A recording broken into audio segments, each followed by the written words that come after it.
Florida State was able to take advantage of North Carolina's defense and a couple key plays spanning the end of the first and the beginning of the second quarter that really changed the complexion of this game and flipped the field.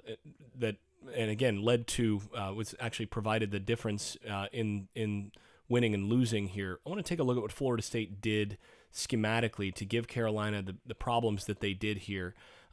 We'll start with the first one. This one's the one coming out of the 7-yard line. This is a 3rd and 6. And they line up in an empty formation with 2 tights. And this is a tricky formation for teams to line up against.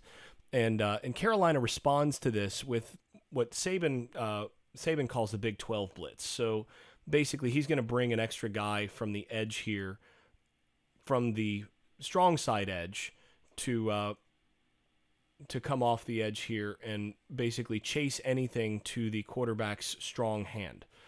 So that's what they're going to do. They're going to run that Big 12 blitz right there. And along with that, then you're going to have a quarters look in coverage behind that. So you're going to have these guys are all in quarters coverage, and it's going to turn into one-on-ones basically if you have any sort of vertical releases. So the problem here, by the way, is that Carolina makes a mistake in terms of how they line up. This is their nickel, and the nickel should be on the strong side with how they structure their defense. This nickel should be over here. He should be right there. And then that allows them to play the quarters look the way that they want, and he can play over the top a little bit more, and he can read a little bit, and then you end up having 44 has the gap here, and he's got coverage on the tight end as well. As they have it, you wind up with the nickel on this tight end, and then as soon as you release this guy on the blitz, there's nobody really left for anything underneath on this player, who's a walk-on, and that's part of why I think they made this mistake. They didn't treat him as a potential receiver. And something else that I want to point out here that Florida State does, it's a pretty nice little wrinkle by Mike Norvell, is if you look at this, there's a stagger between the outside receiver and the inside receiver, such that you would think that the outside receiver is on the line of scrimmage and the inside receiver is the slot receiver off the line of scrimmage like usual. But you'll notice that they're each back an extra yard compared to normal. So the idea is that this guy looks like he's covered so that you don't treat him as an eligible receiver, and then these guys are actually off the line so that he is an eligible receiver, and you can see this here by how that arm is extended. It actually didn't affect North Carolina here. They properly diagnosed this, but they still didn't get lined up correctly, and so that's how things work. But what Florida State's going to do here is they're going to outside release each of these receivers and try to basically create as much space as they can against this quarters look for this vertical he's going to block, and then he's going to sneak out right here, while Travis is going to tuck the ball and look like it's going to be a quarterback sneak before turning back and coming back to here.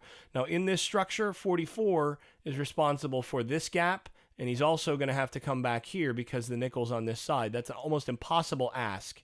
The other thing is that in quarters, the way that this works, you're going to have the one-on-one against any vertical here. And then this safety is looking for any vertical release from the number 2 receiver here. If he releases vertical, then he's got to take him. If he doesn't release vertical, if he blocks or if he comes down here, then he's got to get his eyes to the other side, to number 3, to see if he needs to get over the top there. And that's a really difficult ask. Again, when the quarterback starts to flow to the left side or to the right side, he's also an alley support player, so he wants to come up, but those eyes are in conflict. So that's what Florida State's trying to do here, and you can see how this all kind of works out as you see the initial block, blitz is coming, Travis sets things up, and you see 44 taking off into his gap. The safety here is starting to work his way down a little bit when he really should be looking back. He really should be looking back this way at the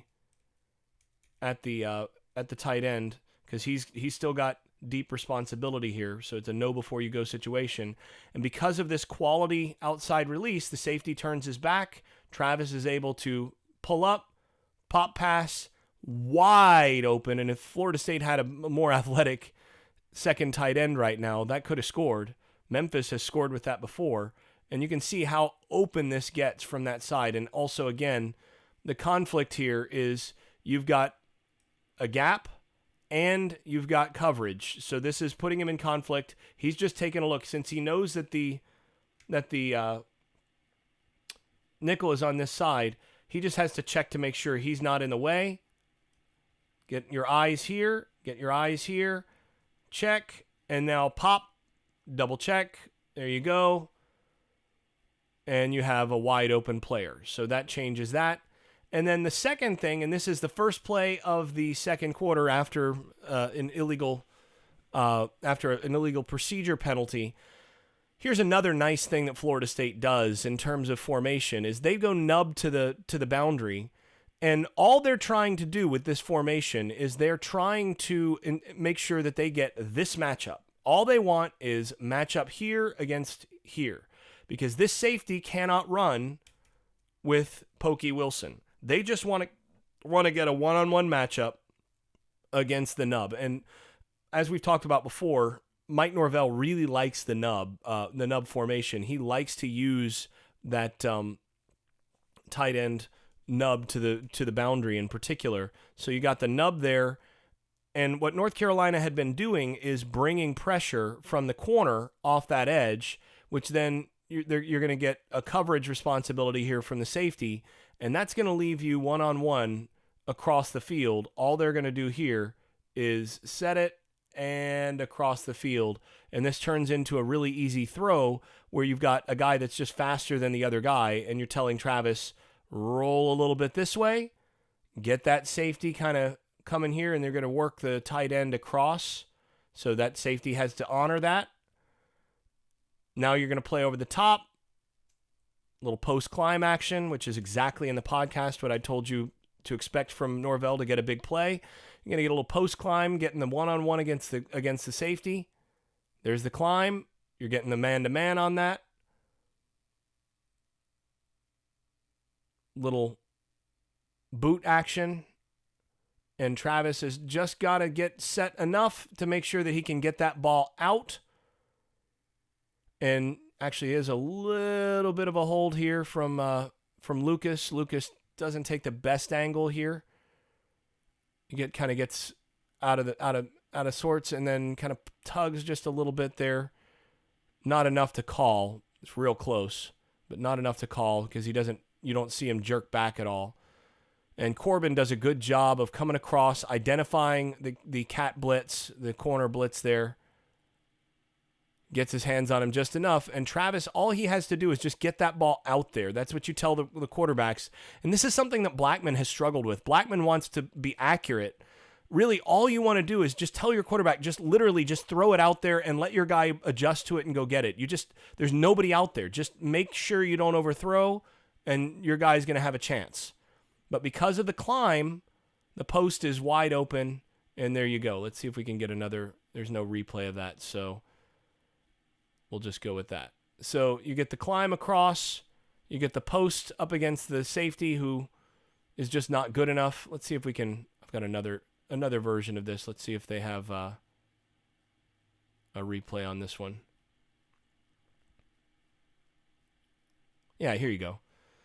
So once again, nub to this side. You know that they're going to go in this formation based on what they've done earlier in the game.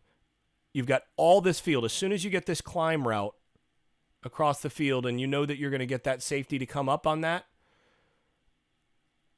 there is nothing that prevents you from just hanging the ball out there. And it's one of the easiest throws in football to put that out there. And all you have to do is make sure that you block that edge. And once again, Florida State's offensive line does a good job here. Yeah, I wouldn't call that either. He was trying to hold. He just wasn't even successfully able to hold. But all he has to do, once you get here, your job is just to make sure that this guy takes you. Nice route by Wilson.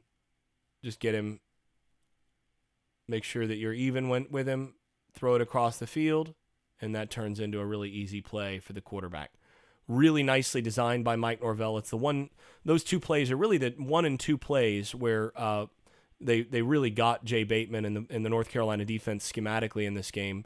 A lot of the rest of it was just physical stuff, but those were two places where they were able to scheme yardage and scheme the field being flipped in a 90-yard drive, ultimately culminating in a field goal, which they should have scored a touchdown there, but really important play that led to, again, an ultimately insurmountable lead by Florida State.